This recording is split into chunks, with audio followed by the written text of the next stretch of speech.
Oke, assalamualaikum warahmatullahi wabarakatuh. Ya, hari ini saya berada di daerah Cianjur, lebih tepatnya di depan kita ini. Ada satu rumah yang terbengkalai kurang lebih 20 tahun.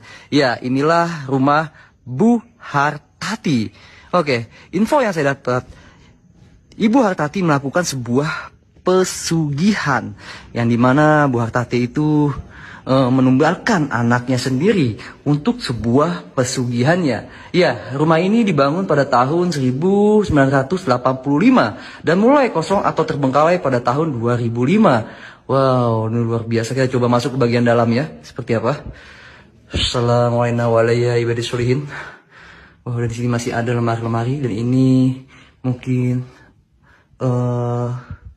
dapur ya. Wow. Dan mitos yang beredar di lokasi ini, sering terlihat sosok anak kecil dan rintihan wanita menangis di rumah ini, yang dimana wanita yang selalu menangis itu adalah arwah dari Bu Hartati. Ya, Bu Hartati meninggal bundir di area rumah ini. Ya, info saya dapat, Bu Hartati ditemukan meninggal. Astagfirullahaladzim. La ilaha illallah Muhammadur Rasulullah. Halo, assalamualaikum. Guys, ada suara aneh di bagian sini. Wow, ini luar biasa nih, nggak tahu ya. Wow.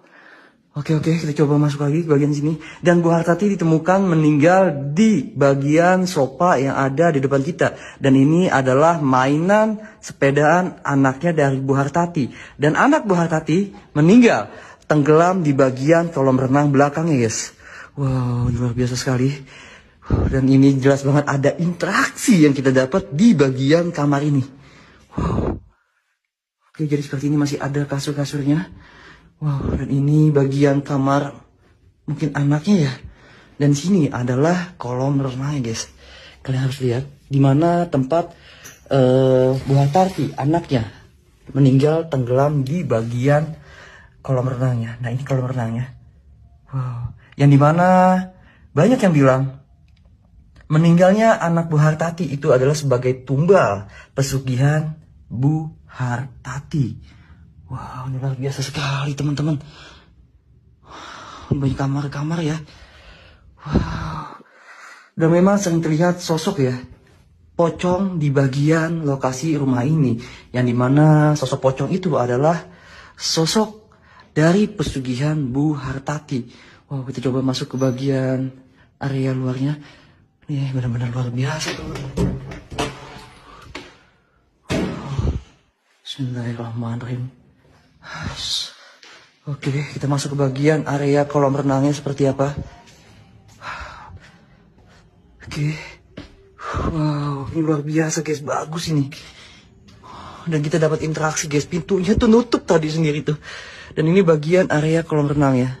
Dan di sana masih ada ruangan lagi. Nanti kita akan eksplorasi semuanya pada malam hari, guys. Oke, jangan lupa saksikan live streaming Akar Misteri. Adakah penampakan dan interaksi yang kita dapat malam ini? Oke, jam 11 malam kita akan live streaming di sini. Jangan lupa saksikan. Terima kasih.